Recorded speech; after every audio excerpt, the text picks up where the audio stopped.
안녕하세요. 35년째 김밥집을 운영하며 두 명의 천사를 키운 올해 70살 여성입니다. 여러분, 흥부와 놀부랑 은혜 갚은 까치 이야기 아시나요? 이 두 이야기의 공통점은 이야기 속 주인공들은 대가 없이 마음에서 우러나는 선행을 베풀었는데 이에 감동한 제비와 까치가 큰 은혜를 갚았다는 것이죠. 사연을 보내며 이런 옛날 이야기를 하는 이유는 제 삶에도 이 오래된 이야기 속에 나오는 제비와 까치처럼 고마운 사람들이 있기 때문이죠. 되려 제가 베풀었던 것보다 더 큰 은혜를 받는 바람에 제 선행이 다 부끄러워질 정도였는데요. 지금부터 여러분들에게 마음 따뜻해지는 제 사연을 풀어보겠습니다. 제게는 두 명의 아들과 막내딸이 있습니다.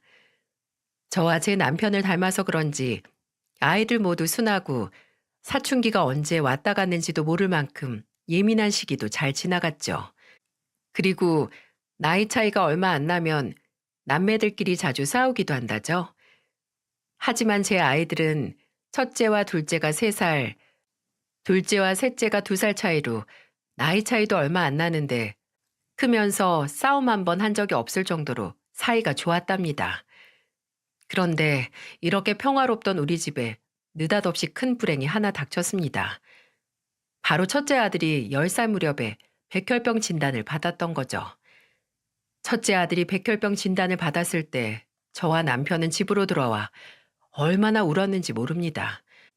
첫째 아이라 둘째, 셋째를 키우느라 관심을 많이 주지 못했는데 그 때문에 아이가 어린 나이에 이렇게 큰 병을 얻은 건가 싶어서 말이죠. 그리고 10살밖에 안 되는 작은 아이에게 너무나 큰 병을 준 하늘을 숨 쉴 때마다 원망하며 지냈던 것 같습니다. 그 당시 저는 직장 생활을 하고 있었는데 요즘 젊은 친구들처럼 휴가 개념도 없었고 육아휴직도 쓸 수가 없었을 때였어요. 그런데 이런 환경에서 아이 3명을 키우며 직장 생활을 한다는 건 하루하루 눈칫밥을 먹는 기분이 계속 들었었죠. 게다가 첫째 아들까지 백혈병에 걸려 제 일상에 병원이란 곳이 추가되다 보니 더 이상 직장 생활을 유지하는 것은 힘이 들겠다는 생각이 들었어요.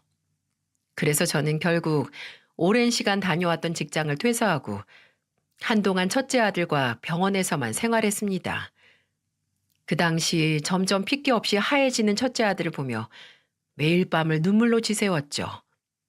그리고 코앞에서 첫째 아들이 아파하는 모습을 보자니 저 스스로 극도로 예민해지더군요. 아마 아이가 아파 본 경험이 있는 부모님이라면 모두 공감하실 거라 생각됩니다. 칭얼거리는 아이를 보다 보면 아이가 아픈 게 다 건강하게 나아주지 못한 엄마 잘못 같고 아이 손에 꽂혀 있는 주사 바늘을 볼 때마다 저게 차라리 내 손등에 꽂혀 있었으면 좋겠다 하는 심정이 들어 하루하루가 지옥에 사는 기분을 말이죠. 병원에 있는 매 시간 동안 제 머릿속에 온통 이런 생각들로 가득 차 있다 보니 마치 제가 죄인이 된 것 같아 늘 괴로웠습니다. 그리고 어느 날 문득 정신 차려봤더니 저는 제 죄책감을 가족들에게 화를 내며 풀고 있더라고요. 그때 둘째와 셋째가 얼마나 서러웠을지 아직도 그때만 생각하면 이제는 다 큰 제 자식들에게도 미안한 마음이 들 정도로 말입니다. 그렇게 얼마의 시간이 흐른 뒤 하늘도 우리 가족을 응원했던 건지 정말 기적처럼 첫째 아들의 백혈병이 완치되었습니다. 그때 남편과 저 그리고 첫째, 둘째, 셋째 가족 모두가 얼마나 기뻐했는지 모릅니다. 그리고 이렇게 큰 시련을 겪고 일어나 보니 우리 가족은 어떤 일이든 함께 견뎌나갈 각오가 되어 있었어요. 첫째 아들의 백혈병은 우리 가족에게 많은 변화를 일으켰는데 그중 가장 눈에 띄는 건 제가 회사원에서 자영업자 사장님이 된 거랍니다. 저는 원래도 아이들을 참 좋아했는데 힘이 넘치는 학생들을 보면 혹시나 우리 아이들도 아프지 않고 더 건강히 자라진 않을까 하는 마음으로 초등학교 앞에 김밥집을 차렸습니다. 주 메뉴는 김밥이었지만 떡볶이, 튀김 순대 등 학생들이 딱 좋아하는 음식들로 가득 찬 분식집이었죠. 일찍부터 애들 등교시키고 김밥집 여는 게 여간 어려운 일이 아니었지만 제게는 활력소가 있어서 가능했습니다. 바로 학교 끝나는 종소리가 들리자마자 여기저기서 뛰어나와 몇백 원짜리 떡볶이 한 컵을 들고 좋아하는 아이들을 볼 때였죠. 그 모습을 보고 있자면 제 하루의 피로가 다 풀리는 듯 했어요. 그렇게 한자리에서 10년 정도 김밥집을 운영하고 있었을 때 어느 날 손을 꼭 잡은 한 남매가 눈에 들어왔습니다. 처음에는 우연이겠거니 했는데 평일 내내 같은 시간에 나타나 같은 장소에서 제 가게를 빤히 쳐다보는 게 아니겠어요?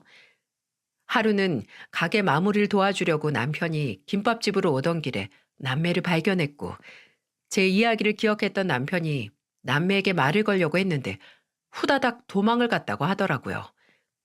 내게 무슨 할 말이 있는 건가 싶기도 했는데 집에서 기다리고 있을 자식들을 생각하니 조금이라도 빨리 서둘러야겠다는 생각이 들어 먼저 다가가 볼 생각은 하지 못했던 것 같네요. 그렇게 또 며칠이 흐르고 유독 비가 많이 오던 날이었습니다. 원래 그날은 학교에서 소풍을 가기로 한 날이었는데 비가 너무 심하게 와서 아침부터 취소가 됐었죠. 소풍 날을 미리 알고 있었던 저는 그날 아침 많은 양의 김밥을 준비해 놨었는데 소풍 취소로 인해 김밥들이 남은 채 그대로 있었죠.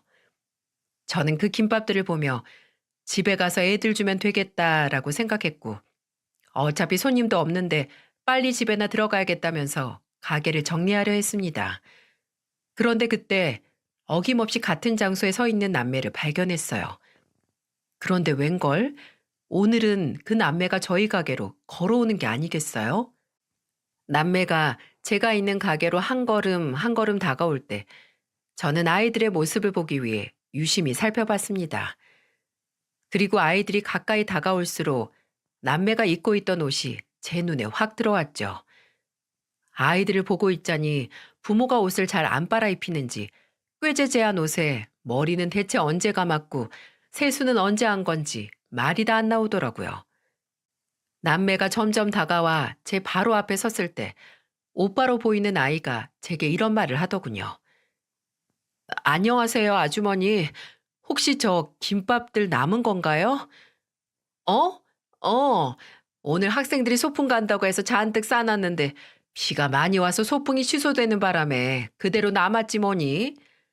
아, 그럼 저건 더 이상 안 파시는 건가요? 그렇지. 오늘은 더 이상 손님도 없을 것 같아서 나도 일찍 정리하고 들어가려고. 그런데 무슨 일이니? 제 질문에 한참이나 아무 말 못하고 땅만 보던 남자아이가 무언가 결심한 듯 양손으로 주먹을 꽉 쥐더니 제게 말하더군요. 그럼 제게 주실 수 있나요? 처음에는 김밥을 사겠다는 건지 공짜로 달라는 건지 구분이 안 됐습니다. 보통 제게 음식을 사려는 사람은 주세요라는 표현을 쓰는데 이 남자아이는 제게 주실 수 있나요? 라고 물으니 의아하더라고요.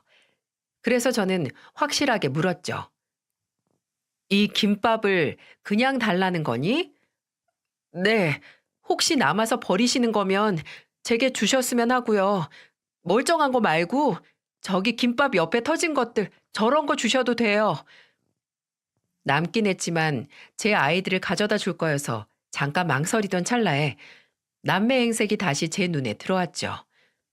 혹시나 이 남매가 밥을 굶은 건가 싶었고 그런 거라면 몇 개나 줘야 하지 하는 생각에 다시 한번 남매에게 질문했어요. 너희가 먹으려고 하는 거지? 그럼 몇 줄 주면 될까? 아, 아니에요. 저희는 괜찮아요. 저희 할머니 드리려고요. 할머니? 네. 할머니께서 약 챙겨 드시려면 뭐라도 드셔야 하는데 저랑 민주는 아직 어려서 밥을 할 줄 몰라서요. 아휴, 아이고 이런. 할머니께서 편찮으시니 너네는 너네는 뭐라도 챙겨 먹었고? 네. 지난주에 시장으로 물건 팔러 나가셨다가 다리를 다치셨는데 아직 할머니가 못 일어나고 계세요. 저희 저희는 괜찮아요. 저희보다는 할머니가 더 배고프실 거예요. 편찮으시기 전에도 저희 먹이느라 할머니가 종종 굶으셨거든요. 그렇구나. 너희 여기 자주 왔었지? 저 앞에 서 있던 거 자주 봤던 것 같은데 그럼 나한테 김밥 달라고 하려고 계속 서 있었던 거야? 제 물음의 남매는 갑자기 또 땅을 보며 쭈뼛거리기 시작하더군요. 딱 봐도 야윈 게 이 남매도 무엇을 제대로 먹은 지 오래돼 보이는데 할머니 식사만 챙기려는 모습이 참 기특해 보였습니다. 네, 맞아요. 혹시나 오늘처럼 버리는 김밥이 있으면 부탁드려 보려고 그래서 기다리고 있었어요. 그런데 아주머니 음식이 맛있는지 항상 다 팔려버리더라고요. 그런데 오늘은 많이 남았길래 용기 내서 와봤어요. 그래, 그래, 잘했구나. 내가 금방 포장해 올게. 좀만 기다리렴. 저는 말이 끝나자마자 김밥 5줄을 하나하나 낱개로 포장하기 시작했습니다. 그리고는 한 봉투에 담아 남자아이에게 건넸죠. 그런데 남자아이가 이렇게 말하더군요. 아주머니, 저는 정말로 한 줄이면 돼요. 한 줄로도 너무 감사한걸요. 이렇게 많이 가져가는 건 제가 죄송해서 안 될 것 같아요. 어? 아니다 얘야. 어차피 네가 오지 않았으면 팔지도 못하고 다 버렸어야 하는 걸. 내가 아침부터 힘들게 싼 건데 네가 가져가서 할머니랑 동생이랑 맛있게 먹어주면 그게 이 아줌마한테는 더 좋은 거 아니겠니? 그래도 남자아이가 어물쩍거리자 옆에 있는 여자아이가 제 오빠 옆구리를 쿡 찌르며 말했습니다. 오빠, 나 배고파. 하고 말이죠. 여동생의 말에 남자아이는 그럼 2줄만 가져가겠다고 고집을 부렸는데 저는 네가 정 그렇다면 어쩔 수 없구나 하고 나머지 3줄은 여동생의 옷 주머니에 넣어뒀죠. 그러자 여자아이가 세상을 다 가진 것처럼 활짝 웃는데 그 모습에 괜히 울컥하더군요. 그렇게 저는 뒤돌아서 가는 아이들의 뒷모습을 보며 내일도 또 오렴! 이라고 말했고 남은 김밥 3줄을 챙겨 제 아이들에게 주기 위해 집으로 돌아갔습니다. 하지만 제가 마지막에 했던 당부와는 다르게 다음날 아이들은 나타나지 않았죠. 다음날 그리고 또 그 다음날에도요. 내심 서운했던 저는 할머니가 이제는 움직일 수 있어서 애들 밥을 차려주시는 건가? 하고 생각하고 있었는데 갑자기 제 머릿속으로 그날 남자아이의 말이 번뜩하고 스쳐 지나가는 게 아니겠어요? 오늘처럼 버리는 김밥이 있으면 부탁드려 보려고 기다리고 있었어요. 이 말입니다. 그래서 그날은 끝날 시간쯤이 다 되어갈 때쯤 김밥을 몇 줄 추가로 만든 다음 가게 떡볶이 앞쪽으로 밖에서 잘 보이는 곳에 올려놨죠. 그리고 어느 정도 기다렸을까? 어둠 사이에서 남매가 손을 꼭 잡고 나타나는 게 아니겠어요? 안녕하세요. 지난번에 주신 김밥은 할머니께서 잘 드셨어요. 저랑 동생도 잘 먹었고요. 할머니께서는 다행히 이제 조금씩 거동도 가능하시게 되었어요. 곧 다시 일도 나가신다고 하시고요. 하면서 계속 이 말 저 말 이어나가더군요. 남매를 다시 볼 수 있게 돼서 저도 내심 기뻤는데 이 아이도 그런 것 같았죠. 그래서 저는 아이의 말을 가만히 들어주다가 이렇게 말했습니다. 그런데 오늘도 김밥이 이렇게 남아버렸지 뭐니? 혹시 너희 밥 안 먹었으면 가져가서 먹을래? 우리 애들은 엄마가 김밥 장사를 해서 그런지 질린다고 안 먹지 뭐니? 그래도 되나요? 안 그래도 제 동생이 계속 배고프다고 해서요. 이것도 남아서 버리시는 거죠?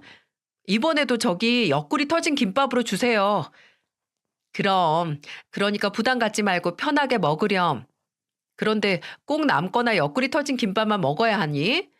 아줌마가 저녁 차려줄 테니까 내일부터 와서 먹는 게 어때? 아, 마음은 너무 감사한데 괜찮습니다. 할머니께서 남들에게 피해 끼치는 일은 하지 말라고 하셔서요. 그렇구나. 그럼 너희 둘 이름 좀 알려줄래? 내가 외우고 싶어서. 저는 이철구, 동생은 이민주예요. 아주머니, 오늘 김밥 정말 감사합니다. 할머니가 걱정하셔서 이만 들어가 봐야 할 것 같아요. 이렇게 말하고 꾸벅 인사를 하더니 뒤돌아 후다닥 가는 철구와 민주를 보니까 착한 아이들 같아서 유독 더 마음이 아팠습니다.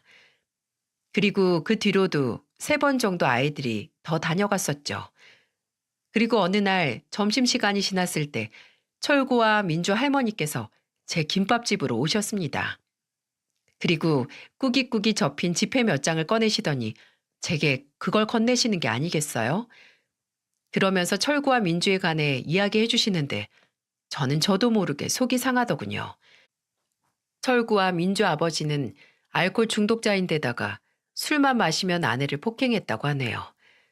그리고 그런 남편을 더 이상 참을 수 없었던 철구와 민주 어머니는 애들이 자고 있을 때 도망을 갔다고 했습니다. 그리고 이 모든 상황을 안 할머니께서는 아이들을 알코올 중독자 아버지 품에 둘 수 없었고 아들 집까지 직접 가서 철구와 민주를 데리고 왔다고 합니다. 그런데 본인이 나이가 있어서 그런지 요즘 부쩍 다치고 자주 아파서 아이들을 잘 돌보지 못했다고 하셨어요. 그런데 때 맞춰 용돈을 준 적도 없는데 언제부턴가 집에서 김밥을 먹고 있길래 자초지정을 물어봤다고 하네요. 그랬더니 김밥집 사장님께서 팔다 남거나 팔 수 없는 상태의 것들을 골라서 주셨다면서 훔친 거 아니라고 했다더군요. 그리고는 할머니의 마지막 말씀에 저는 눈물이 흐르고 말았습니다.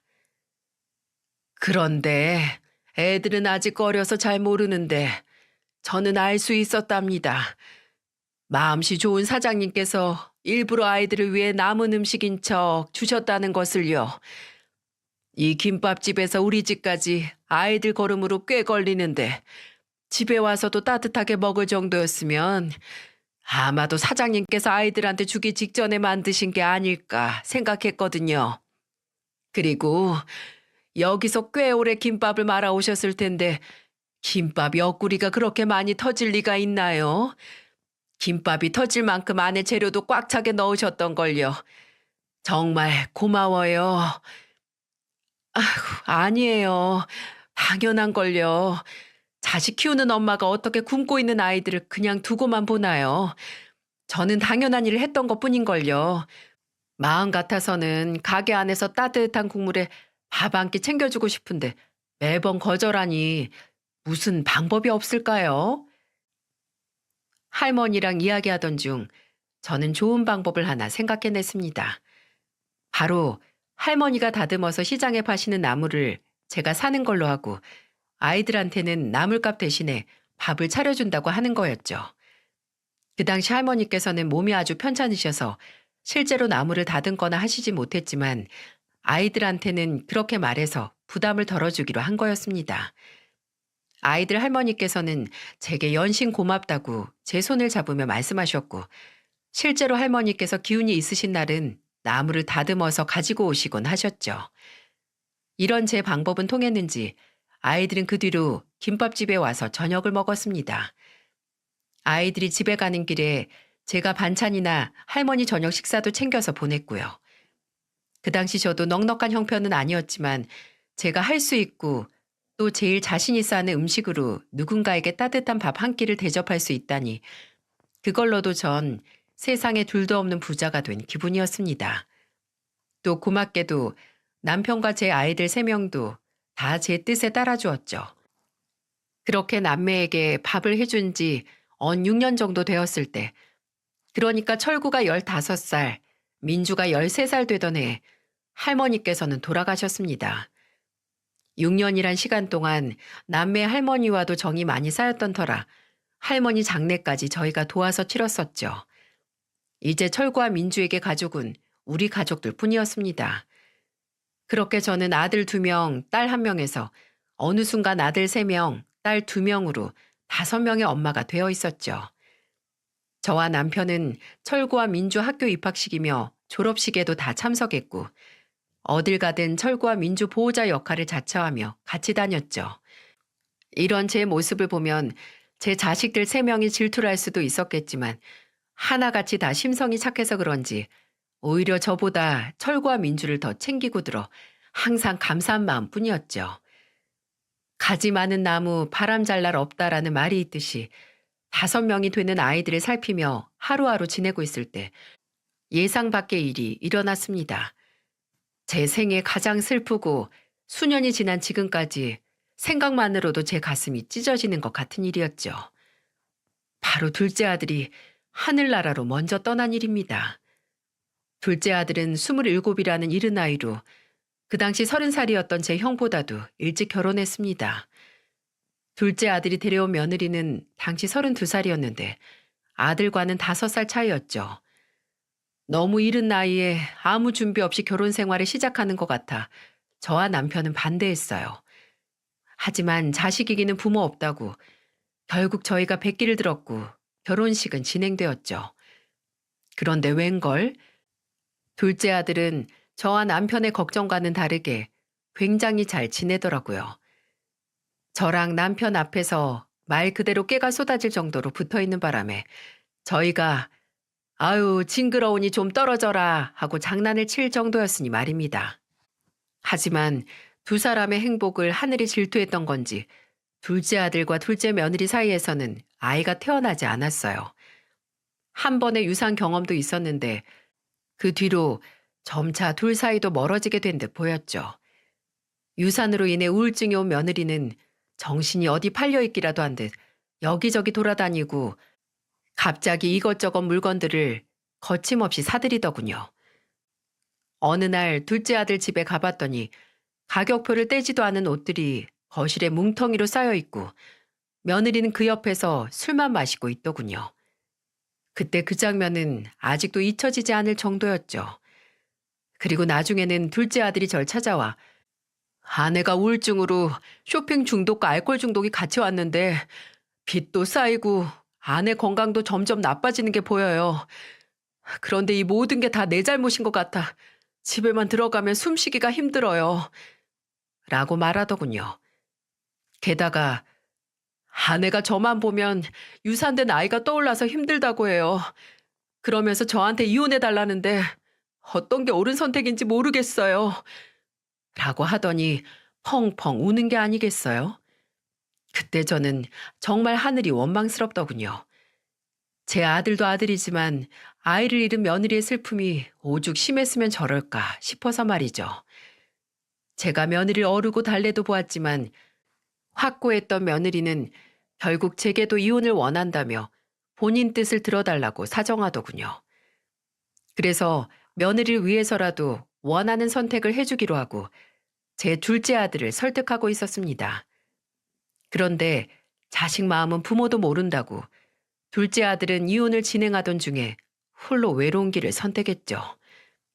아마도 아내가 그간 진 빚과 본인의 가슴 아픔을 술로 달래다가 우발적으로 일어난 일 같았습니다. 자식을 앞세운 부모가 어디 제명까지 살겠습니까? 저는 둘째 아들을 그렇게 보낸 이후로 하루하루 내가 내 삶을 사는 건지 아니면 죽는 날을 기다리며 하루하루를 버티는 건지 모를 만큼 무의미한 일상들을 보내고 있었죠. 그런데 문득 제게는 아직 4명의 자식이 있으니 더 힘을 내야겠다는 생각이 들더군요. 그렇게 3년이 흘러 제가 어느 정도 마음의 여유가 생겼을 때쯤 이번에는 남편의 건강에 심각한 문제가 생겼습니다. 간 경변증이라고 했는데 간 이식이 시급하다고 했었죠.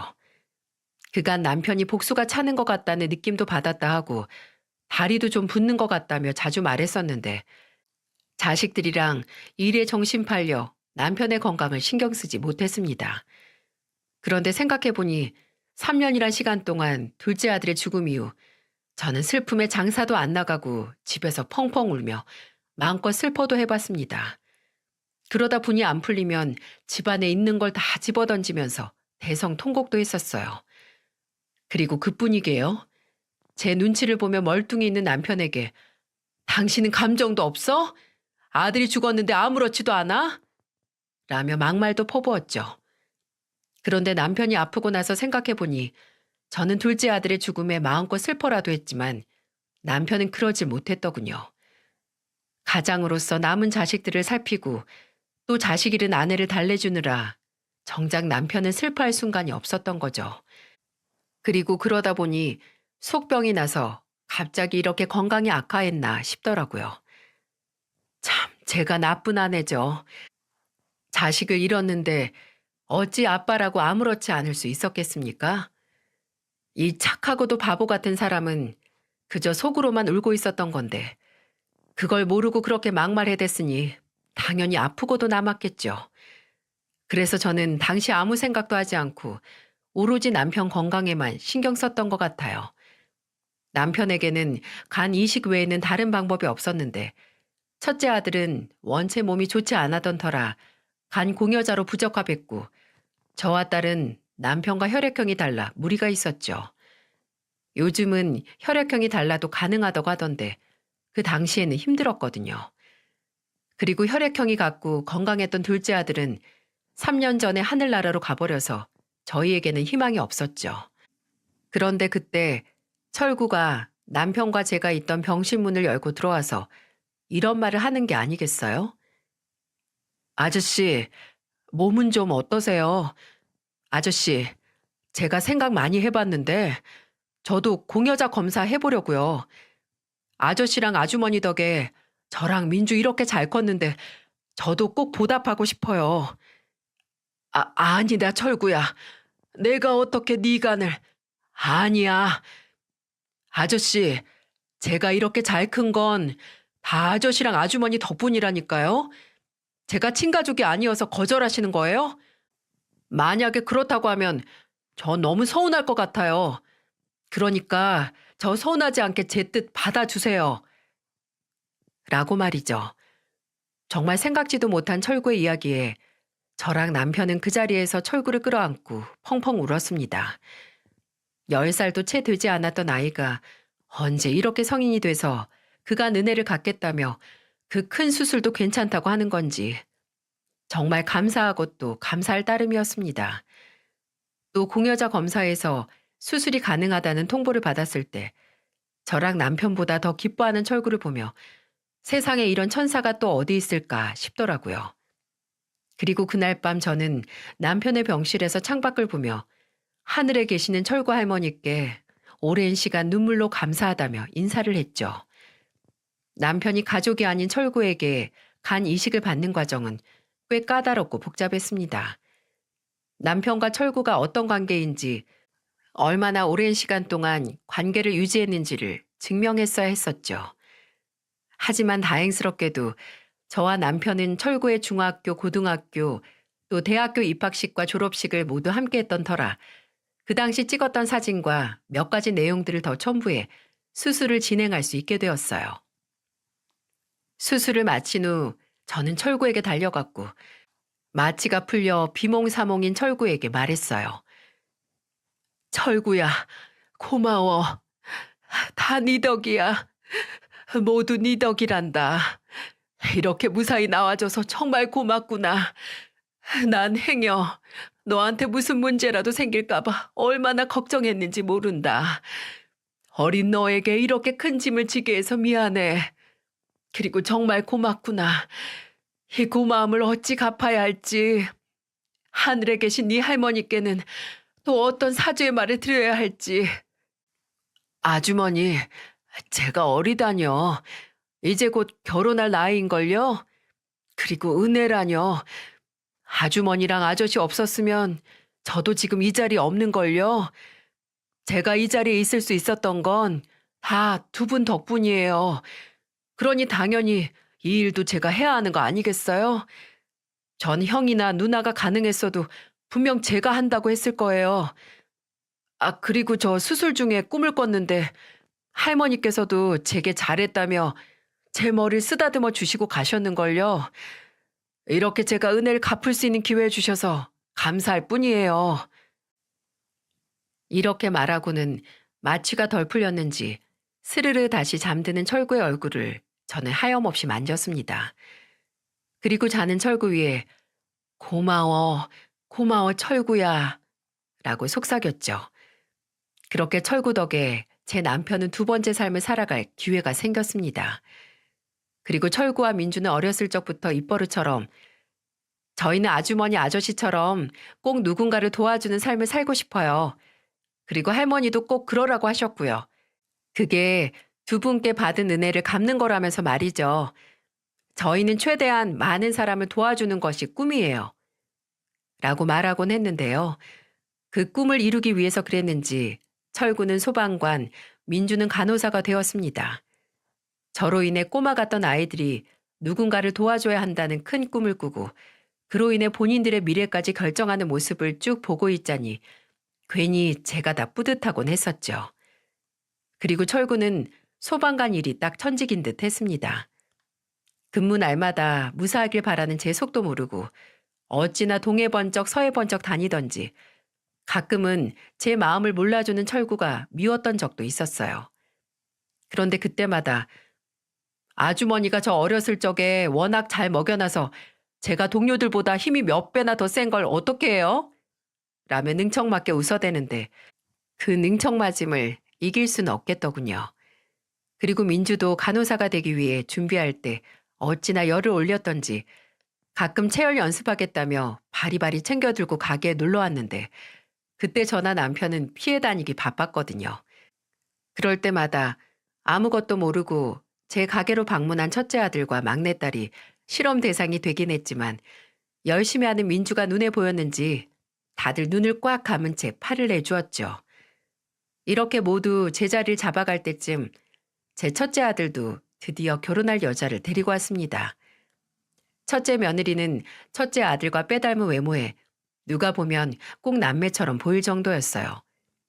그리고 제 첫째 아들에게 말끝마다 존대하고 저와 제 남편 그리고 제 막내딸한테도 얼마나 상냥하게 굴던지 미워할 수가 없었답니다. 그리고 첫째 며느리가 그렇게 해주니 우리 가족 모두도 첫째 며느리가 낯선 집에 시집와 어려움 없이 생활할 수 있도록 많은 도움을 줬죠. 왜 며느리는 절대 딸이 될 수 없다라는 말도 있잖아요.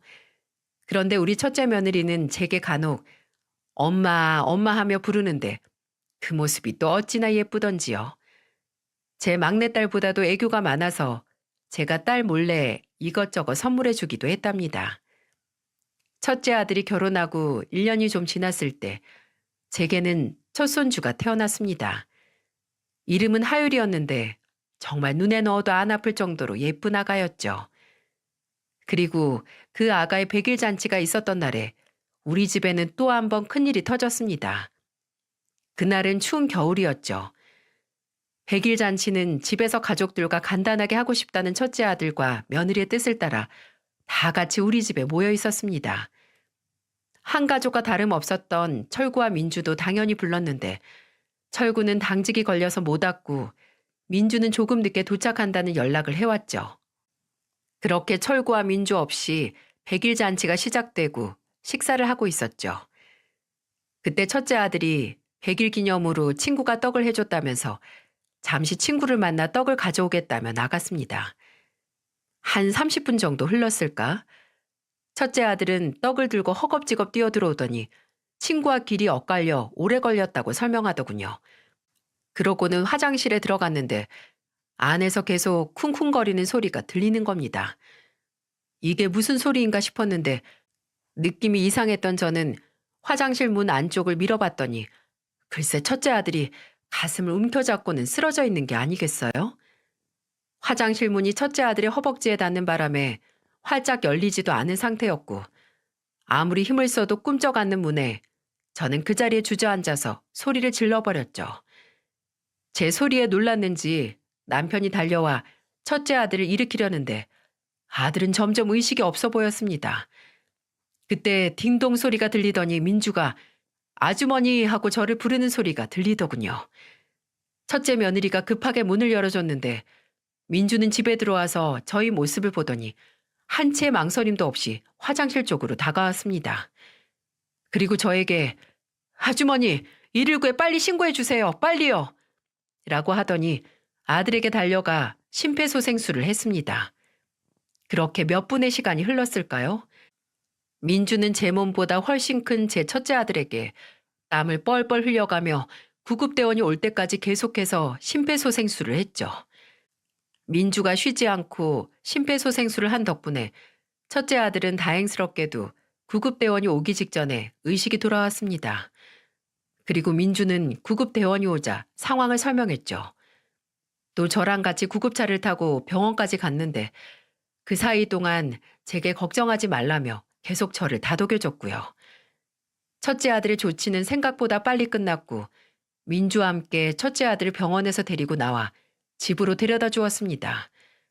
그리고 저는 민주와 단둘이 있을 때 민주의 손을 꼭 잡고는 고맙다며 눈물을 흘렸습니다.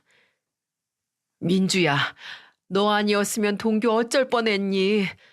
아휴, 동민이에요, 동규까지 아무것도 해보지 못한 채 하늘로 보낼 뻔했다. 너는 정말 은인이나 다름이 없구나. 이 일을 내가 어찌 갚아야 할까? 내가 해줄 수 있는 게 있다면. 아주머니, 은인이라뇨. 아주머니가 없었으면 제가 어떻게 간호사가 돼서 동규 오빠를 지킬 수 있었겠어요. 아주머니, 저 실은 아주머니에게만 처음 말씀드리는 건데, 저는 아주머니네 가족들 지켜주고 싶어서 그래서 간호사가 된 거예요. 아주머니도 아시겠지만 어린 나이에 할머니를 보내고 나니까 할머니 옆에서 아무것도 할 수 없었던 제 모습이 너무 쓸모없는 존재처럼 느껴지더라고요. 무서운 아버지한테서 저랑 오빠를 구해준 게 할머니셨는데, 그래서 어린 나이였지만 할머니 장례식장에서 염치가 없어 울지도 못하겠더라고요. 그리고 그때 다짐했어요. 제 주변 사람들 누구든 위험한 상황이 생겼을 때 도와줄 수 있는 사람이 돼야 하겠다고요. 그래서 그때부터 제 꿈은 간호사였고, 그 꿈 덕분에 오늘 동규 오빠를 살릴 수 있었죠. 아주머니께 받은 사랑 중 오늘 아주 작은 일부만 갚은 거로 할게요. 그러니까 제게 뭔가를 새롭게 해주셔야 한다는 생각은 절대 하지 않았으면 좋겠어요. 전 당연히 제가 할 일을 한 것뿐이니까요. 민주의 말을 듣는데 어찌나 눈물이 나던지 민주의 말 중간부터는 민주가 흐르는 제 눈물을 닦아주며 말했죠. 그리고 저는 제 얼굴에 있던 민주의 손을 제 손으로 감싼 다음 제 뺨을 꼭 누르며 말했습니다. 민주야, 네 오빠는 내 남편한테 간이식을 해주고 민주 너는 내 첫째 아들을 살려주고 너희들은 내게 갚는다고 하지만 나는 이미 넘치고도 넘치게 받았단다. 정말 이 모든 걸 감사해서 어찌해야 할지. 내가 너희 남매한테 정말 고마워서 뭐라도 할 말이 없구나. 정말 고맙구나. 정말 고마워. 라고 말입니다. 철구 민주가 어렸을 때 제게 했던 행동들은 뭘 바라고 한 행동이 절대 아니었는데 이 녀석들이 언제 벌써 이렇게 다 컸을까요? 은혜를 갚겠다며 제가 해준 밥보다 몇 배, 아니 몇천 몇만 배 가치가 있는 일들을 해주고도 당연한 일을 했다고 하는 거 보면 말입니다. 정말 기특하다는 생각밖에 안 들었습니다. 그날 이후 저는 가족들이 이렇게 평안하게 지내는 하루하루를 소중하게 느끼게 되었습니다. 또 철구와 민주 같은 천사를 제게 남기고 간 철구와 민주 할머니께도 매일 감사하며 지내고 있었죠. 그런데 인생은 왜 이렇게 좋은 일과 슬픈 일이 교대로 일어나는지요. 민주에게 다급한 전화가 와서 받아보니 철구가 현장에 나갔다가 교통사고를 당했다고 하더군요. 그때가 새벽 3시쯤 됐었는데 저랑 남편은 잠옷에 겉옷만 걸쳐 입고서는 급히 병원 수술실로 갔죠.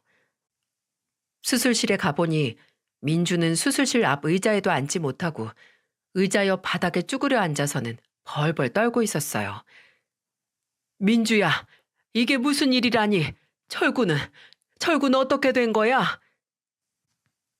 저와 남편을 보더니 민주는 병원이 떠나가라 울기 시작했죠. 아주머니, 아저씨, 저 이제 어떻게 해요? 오빠마저 없으면 전 이제 진짜로 어떻게 하나요? 그런 말 말어. 철구가 없긴 왜 없어. 수술만 하면 되는 거 아니니? 수술실 들어갈 때부터 힘든 수술이 될 거라고 했어요. 우리 오빠 어떻게 해요? 아가, 진정해라, 진정해. 철구가 누구니? 철구, 이렇게 허무하게 갈아야 아니다. 그러니 네가 수술실 밖에서 더 굳세게 지키고 있어야지. 어서 일어나, 어서. 제가 억지로 일으키려고 했는데 다리에 힘이 풀린 민주는 이내 다시 주저앉고 말았죠. 그렇게 민주는 바닥에, 저는 그런 민주 옆에 앉아서 철구가 나오기만을 기다렸습니다. 오랜 시간이 지난 후 수술을 주도했던 의사 선생님이 나오셨습니다. 그런데 의사 선생님께서는 최선을 다하긴 했지만 결과는 장담하기 어렵다는 말씀을 하시더니 죄송하다면서 수술실로 다시 들어가시더군요. 그때 저랑 민주는 서로 안고 얼마나 울었는지 모릅니다. 그저 누군가를 도울 수 있어 그 하나면 힘든 일은 아무것도 없다는 아이였는데 그런 아이가 소방관이 된 지 몇 년 되지도 않아 이렇게 큰 사고를 겪다니 가슴이 미어지듯 아파져왔습니다. 소방관이 된다고 했을 때 제가 말렸어야 했을까요? 아니면 저로 인해 소방관이라는 꿈을 꿨다는 아이에게 애초에 처음 만났을 때 김밥을 주지 말았어야 했을까요? 상황이 이 지경이 되니 저는 철구에게 처음 아는 척을 했던 것부터 철구에게 방금 만든 김밥을 팔다 남은 걸로 속이고 준 거, 그리고 할머니와 입을 맞추고 매 저녁 식사를 줬던 거, 그렇게 해서 결국 철구도 남을 돕는 일을 선택하게 만든 것까지 모두 다 제 잘못인 것 같더군요. 저 때문에 이 착한 아이가 세상을 이리도 빨리 떠난 게 아닌가 싶어서 말입니다. 이런 제 생각이 머릿속에 맴돌고 제가 죄책감에 시달려 온몸에 맥이 다 풀릴 때쯤 우리 철구는 뇌사 판정을 받았습니다. 참 그때 심정은 말로 다 할 수가 없더군요. 좋은 일을 하고 남을 위해 살고 또 남의 목숨을 구하며 사는 사람에게는 여러 개의 목숨을 줘도 될 텐데 말입니다. 우리 철구를 이렇게도 허망하게 데려간 모든 것들이 다 미워지더군요. 그리고 저는 병원에서 또 한 번 대성통곡을 하고 말았습니다. 바로 철구가 뇌사 판정을 받은 이후 민주가 제게 와서 했던 말 때문이었죠. 아주머니, 철구 오빠가 살아있을 때 장기기증 희망 신청을 했어요. 그래서 그 절차에 맞게 장기기증이 진행될 거예요. 뭐? 그건 또 무슨 말이니? 장기기증? 네, 평소 오빠의 뜻이었어요. 저도 함께 신청되어 있고요.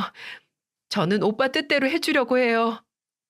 오빠는 본인이 소방관이 되어 어려운 사람 한 명이라도 더 돕고 싶다고 했는데 이렇게 오빠 하늘나라 가기 전에 여러 사람을 구하고 가니까 오빠 뜻이 이루어지는 거겠죠?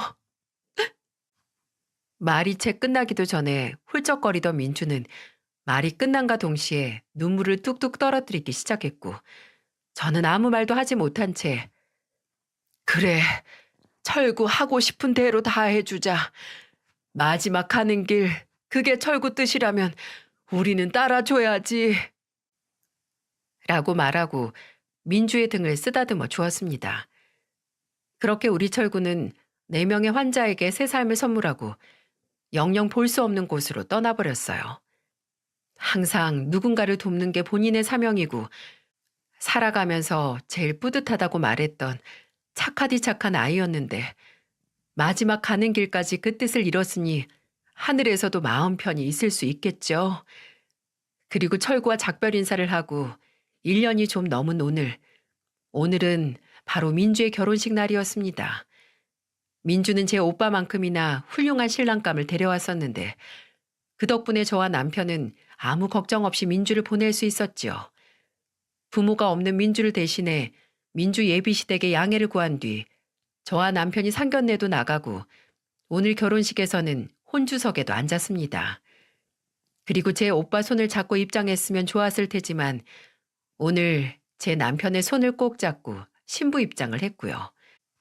하얀 드레스를 입은 민주를 보자니 갑자기 철구가 생각나 어찌나 눈물이 나던지요.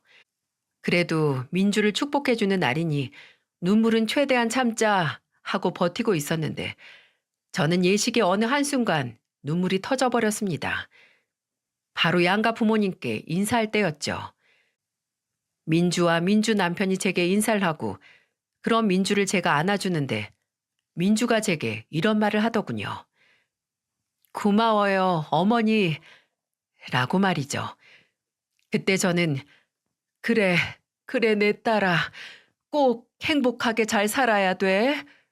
라고 했는데 저와 민주 그리고 저희 대화를 듣던 남편과 민주 남편마저 결국 울음바다가 되고 말았습니다. 그리고 그렇게 눈물의 결혼식이 끝난 후 저는 마치 막내딸을 시집 보내는 기분이 들더라고요.